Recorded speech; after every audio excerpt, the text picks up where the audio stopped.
سنن نسائی میں حدیث مبارک موجود ہے، ادخل اللہ رجلا من کان سہلا بائن مشترین قاضین مقتدین الجنہ۔ نبی کریم صلی اللہ علیہ وسلم فرماتے ہیں اللہ تعالیٰ 4 لوگوں کو جنت میں داخل کرے گا جو لوگوں کے ساتھ معاملہ کرتے ہوئے نرمی اختیار کرتے ہیں۔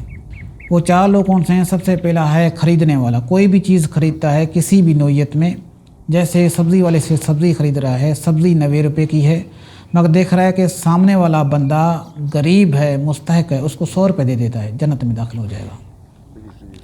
بیچنے والے سے مراد یہ ہے کہ کوئی بیچنے والا کوئی چیز بیچ رہا ہے، جیسے کوئی ناپ تول کر رہا ہے، سامنے والے نے 1 کلو کا ہے مگر اس سے پھر بھی چند گرام مزید بڑھا کر دیتا ہے، جنت میں داخل ہو جائے گا۔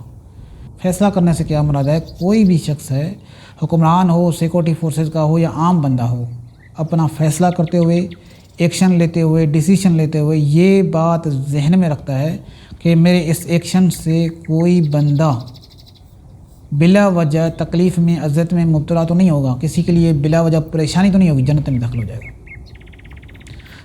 تقاضا کرنے سے مطلب یہ ہے کہ ہم نے کوئی لین دین کسی شخص کے ساتھ کیا مقررہ وقت کے لیے، وہ مقررہ وقت آ پہنچا ہے مگر اس ٹائم اس بندے کی وہ کیفیت، وہ کنڈیشن نہیں ہے، اچانک کوئی مسئلہ آ گیا ہے، اضطرابی حالت ہو گئی ہے، ابھی وہ پیسے دینے کا یا لین دین کا اہل نہیں ہے، تو ہم اس کو ذلیل کرنے کے بجائے اس کو اگر مزید مہلت دیں تو اللہ تعالیٰ ہمارے لیے یہ گارنٹی اختیار دیتا ہے کہ میں ایسے لوگوں کو جنت میں داخل کر دوں گا جو تقاضا کرتے ہوئے نرمی اختیار کرتے ہیں، کسی کو ذلیل نہیں کرتے۔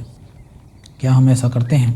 اگر ہاں تو الحمدللہ، اگر نہیں تو آئیں لوگوں کے ساتھ نرمی والا معاملہ اختیار کریں اور اللہ کے رسول سے جنت کی گارنٹی لیں۔